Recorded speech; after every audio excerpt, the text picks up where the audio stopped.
Welcome guys. ये पीडिया का first chapter है, ग्रोथ वाला, ग्रोथ एंड डेवलपमेंट। तो बेसिकली हम यहाँ पे आज हम ग्रोथ के बारे में बताएंगे, फैक्टर्स अफेक्टिंग ग्रोथ और ग्रोथ के लॉज बताएंगे। ठीक है। तो पहला जो है ग्रोथ की डेफिनेशन क्या है। तो ग्रोथ क्या हो सकता है? ग्रोथ एक रिप्रेजेंट करेगा कि तुम्हारा यहाँ पे साइज बढ़ गया टिश्यू का या फिर मास बढ़ गया। ठीक है। तो ये चीज़ें होती हैं। ये क्यों हो रहा है? क्योंकि देखो मल्टीप्लिकेशन ऑफ सेल है या सेल का अंदर का चीज़ें बढ़ रही है, जैसे इंट्रासेलुलर कंटेंट बढ़ रहा है। ठीक है। वैसे द फिजिकल मैचुरेशन, ये तुम्हारा फिजिकल मैचुरेशन को बताएगा। ठीक है। Access by the quantitatively measuring body dimension. ठीक है। ठीक है। क्वांटिटेटिवली बाय बॉडी का मेजरमेंट से होता है, जैसे कि सेंटीमीटर हाइट बढ़ रहा है तो सेंटीमीटर में मेजर करोगे तुम, के वेट बढ़ रहा है तो केजी में मेजर करते हो ना। अब डेवलपमेंट क्या है? तो डेवलपमेंट रिप्रेजेंट करते हैं फंक्शनल मैचुरेशन कितना हुआ, कि एक 10 साल का बच्चे में क्या चीज़ें डेवलप हो जानी चाहिए, वो हमको पता होना चाहिए, है ना। तो उसके बेसिस पे करते हैं कि हाँ ये दूसरा बच्चे में 10 साल में इसमें ये गुण आ चुके हैं, ये चीज़ें हो चुकी हैं जो इस बच्चे में नहीं आई, तो हम उसी से बेसिस पे करते हैं। तो ये बताना चाह रहा है ये। और ये denotes the acquisition of a variety of skills, जो स्किल्स आ जाना चाहिए for optimal functioning of individual. जैसे कि कुछ उम्र के बाद उसको खुद खाना आ जाना चाहिए, खुद से सीढ़ी चढ़ना आ जाना चाहिए। तो ये सब जो होता है डेवलपमेंट को दर्शाता है। ठीक है। New skills are attributed to modification of nervous system, जैसे नर्वस सिस्टम आपका बढ़ेगा, अच्छा सही से होगा। ऐसे ना मानते हैं ना, जैसे कि नर्वस सिस्टम का डेवलप होना चालू होता है, ब्रेन का साइज बढ़ता है, एक उम्र के बाद नर्वस सिस्टम डेवलप होना बंद हो जाता है, ऐसा नहीं होता। तो ये मॉडिफिकेशन के थ्रू ही होता है। ठीक है। ठीक है। तो ऐसे qualitatively by evaluating various function, तो वेरियस अलग अलग फंक्शन को हम करके हम पता करते हैं कि सही में सही चल रहा है नहीं चल रहा है। कुछ चीज़ें फैक्टर्स हैं जो अफेक्ट करती हैं तुम्हारे ग्रोथ को। पहला तो जेनेटिक फैक्टर। जेनेटिक फैक्टर में क्या आएगा? फिनोटाइप, मतलब कि पेरेंट्स में कौन से करेक्टर है जो बच्चे में जा रहा है, तो वो क्या होगा? फिनोटाइप होता है। Transmission of parental trait of to the offspring is genetically determined, तो जेनेटिकली डिटरमाइंड होगा कि इतना करेक्टर जाना है, नाक इस पे जाना है, ये चीज़ें ऐसे जानी है ना।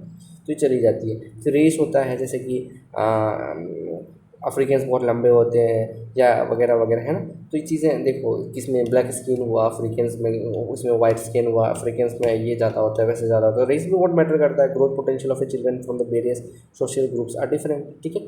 अफ्रीकन में अलग हो, इंडियंस में अलग है। ठीक है। तो चीज़ें हैं इनमें। ठीक है। और मिक्सचर हुआ तो उसमें कुछ इन बिटवीन बन जाएगा, या फिर एक साइड में भी जा सकता है, ऐसा भी हो सकता है ना। फिर सेक्स होता है कि देखा जाता है कि बच्चे जो बॉयज़ होते हैं वो ज़्यादा लंबे होते हैं, ज़्यादा क्या कहते हैं, चौड़े होते हैं, हेवियर होते हैं गर्ल्स के कंपैरिजन में, टाइम ऑफ बर्थ में भी।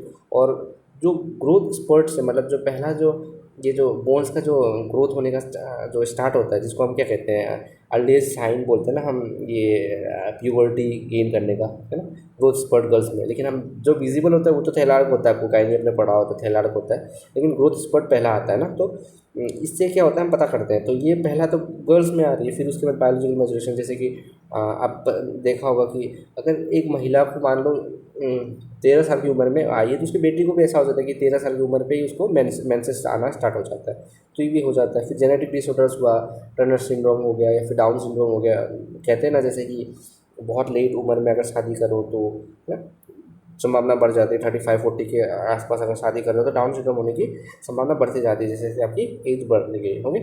उसके बाद आता है इन्वायरमेंटल फैक्टर, जैसे कि प्रीनेटल एज में, जैसे कि मम्मी माल नॉरिश्ड है, जब प्रेग्नेंट थी तो उसको खाना सही से नहीं खा रही थी, खाना सही से मिला नहीं, गरीब अवस्था में भी हो सकती है। या फिर उसको एनीमिया हो रहा था, पहले से एनीमिया था, ऑलमोस्ट एनीमिया में चला, तो फिर उसको ऑक्सीजन सही से नहीं मिला होगा, है ना, डेफिनेटली। फिर या मम्मी सुट्टेबाज है, तम्बाकू फूक रही है या दारू वगैरह पी रही है, तो उससे होता कि अल्टीमेटली तुम्हारा इंट्रायूटेरिन ग्रोथ रिटार्डेशन होगा, तो इससे बच्चे का साइज घट जाएगा। ठीक है। या फिर फीटस डेथ भी हो सकता है, ऐसा भी हो जाता है। ठीक है। इसके बाद अपन देखेंगे कि मल्टीपल प्रेगनेंसी के दौरान भी देखो, क्योंकि न्यूट्रिशन की कमी हो जाएगी, अगर बहुत छोटे छोटे पीरियड पे अगर प्रेगनेंसीज हो रहा है तो उतना बॉडी को रिप्लेस कर ही नहीं पाएगा वो चीज़ों को ना। फिर आता है मेडिकल इलनेस। कुछ मेडिकल इलनेस है, जैसे कि मम्मी को ट्यूबरक्लोसिस चल रहा है या फिर कोविड वगैरह हो गया था, तब तुम प्रेग्नेंट हो गई हो, तो बहुत सारा मैटर करता है। मर्टनल इन्फेक्शन हो गया, टॉर्च इन्फेक्शन, आपको पता हो, उससे बहुत सारी चीज़ें होती है। फिर ड्रग्स वगैरह ले रही हो मम्मी, तो रेडिएशन एक्सपोजर हो गया, तो टेराटोजनिक इस सबसे हो सकता है। स्ट्रेस हो, है ना, पोस्ट मैच्योरिटी, ठीक है, बहुत ज़्यादा मैच्योर हो जाए, है ना, तो या फिर एबनॉर्मल प्रेजेंटेशन, ये सब चीज़ें हो सकती है। तो इससे भी बहुत मैटर करता है कि बच्चे का डेवलपमेंट ग्रोथ कैसा होने वाला है। फिर उसके बाद ऑब्स्ट्रक्टिव डिसऑर्डर हो सकता है, प्रेगनेंसी इंड्यूस हाइपरटेंशन। ठीक है। प्रेगनेंसी के कारण से, मतलब पहले हाइपरटेंशन नहीं था मम्मी को, लेकिन अब जैसे प्रेगनेंट हुई है हाइपरटेंशन होना चालू हो गया, प्रीएक्लेम्शिया हो गया, मेडिकल डिसऑर्डर हो गया, सबसे क्या होगा, फीटल ग्रोथ रिटार्डेशन होगा, इसको मतलब ग्रोथ रिटार्डेशन होगा उसको, IUGRB ये सब भी हो सकता है, ठीक है। फिर पोस्ट नेटल पीरियड में क्या होगा, जैसे न्यूरल हाइपोक्सिया हो गया, कन्वर्शन हो गया, ठीक है, उससे ब्रेन डैमेज होगा। जैसे बच्चा कहते ना इमीडिएटली रोज देना चाहिए, नहीं तो वो नर्व मरना चालू हो जाता है ना, बच्चे में डेवलपमेंट डिलेड या फिर सही से मैच्योर नहीं होगा, है ना। तो ये चीज़ें बहुत मैटर करती हैं। फिर चिल्ड्रन जो सफ़र कर रही है प्रोटीन माल न्यूट्रिशन वगैरह, एनीमिया, विटामिन डेफिशिएंसी, ठीक है, ये सब भी हो सकता है। फिर उसके बाद पोर्सिस्टेंट या रिकरेंट डायरिया हो रहा है, तो बच्चे जितना खिला तो उसको डायरिया हो रहा है, रेस्पिरेटरी ट्रैक इन्फेक्शन हो रहा है ना, तो उससे ओवरऑल डेवलपमेंट नहीं सही से होएगा, है ना। कि सोशल फैक्टर्स होते हैं, जैसे सोशियो इकोनॉमिक फैक्टर, जैसे कि अगर कोई अमीर घराने का बच्चा हो तो उसमें देखो क्या मोटा बहुत ज़्यादा है, क्योंकि खाना जंक फूड वगैरह ये सब वगैरह उसको मिल रहा है। लेकिन उसमें देखो कि एक खास चीज़ है कि उसमें बीमारी काफ़ी कम हो रहा है, क्योंकि वो बहुत हाइजीनिक कंडीशन पे रह रहा है, उसके हर बार सैनिटाइज करेगा हाथ, और हर चीज़ में खाने से पहले हर किसी से हाथ में मिलाएगा, ऐसे वगैरह नहीं होता। तो इससे आप देख सकते हो ये चीज़ें आपको मिलेंगी। फिर उसके बाद पॉवर्टी हो गया, तो उसको खाना सही से नहीं मिल रहा, हंगर में रह रहा है, भूख लग रहा है, खाना नहीं है, न्यूट्रिशन सही से नहीं मिल रहा, इन्फेक्शन बहुत जल्दी होगा क्योंकि वो मिट्टी वगैरह में खेलते रहेगा ना, उसके वजह से होगा। तो ये पॉवर्टी के साथ दिखाई देगा आपको। फिर आता है क्लाइमेट, जैसे कि स्प्रिंग सीजन में ग्रोथ सबसे ज़्यादा होता है, और विंटर के सीजन में, समर सीजन में देखोगे तो ग्रोथ सबसे कम होता है। अब गलत चीज़ें मत लेना कि विंटर में कम होता है, ऐसा कुछ नहीं होता है ना। उसके बाद इमोशनल फैक्टर्स हो सकते हैं, children from the broken homes and orphan do not grow and develop at an optimal rate. जैसे कि देखो ब्रोकन फैमिली मतलब कि मतलब मम्मी पापा का डाइवोर्स हो गया, या मम्मी पापा लड़ रहे हैं, या फिर कोई बच्चा अनाथ हो, है ना, तो उनमें ग्रोथ और डेवलपमेंट सही से नहीं होता, ऑप्टिमल रेट भी नहीं होता, क्योंकि स्ट्रेस एक फैक्टर हो जाता है ना, बहुत मैटर करता है, बहुत सारी चीज़ें में मैटर कर जाएगा आपको, ठीक है। Anxiety, insecurity, lack of emotional support, love from the family can affect the neurochemical regulation of hormones, ठीक है। तो ये हार्मोनल रेगुलेशन, न्यूरोकेमिकल रेगुलेशन को बहुत मैटर करता है। बच्चा जितना खुश रहेगा और जितना घुल मिल जाएगा, उस चीज़ से डेवलपमेंट होती है। क्योंकि देखो डेवलपमेंट के भी तो काफ़ी सारे होते हैं ना, growth motor, fine motor, social, ये सब होता है। तो ओवरऑल ग्रोथ नहीं हो पाएगा क्योंकि इसको सोशल मिल ही नहीं रहा है एक्सपोजर, इसको चीज़ें वो मिल ही नहीं रही, तो पता है आपको इसमें काफ़ी वो होगा, ठीक है। फिर आता है आपका एंडोक्राइन फैक्टर्स होगा, जैसे कि following hormones unnecessary for growth and development. कुछ ये जो हम हॉर्मोन्स की बात कर रहे हैं इनको बहुत ज़रूरत होता है, ठीक है, कि बच्चा का नॉर्मल ग्रोथ हो। जैसे ग्रोथ हार्मोन हो हाइट बढ़ाने के लिए, थायरोक्सिन हो जाए, BMR बेसल मेटाबॉलिक रेट हो गया, बहुत सारी चीज़ें अलग अलग जगह में। प्यूबर्टी भी सही से नहीं आती अगर थायरोक्सिन का ऊपर नीचे हो जाए, है ना।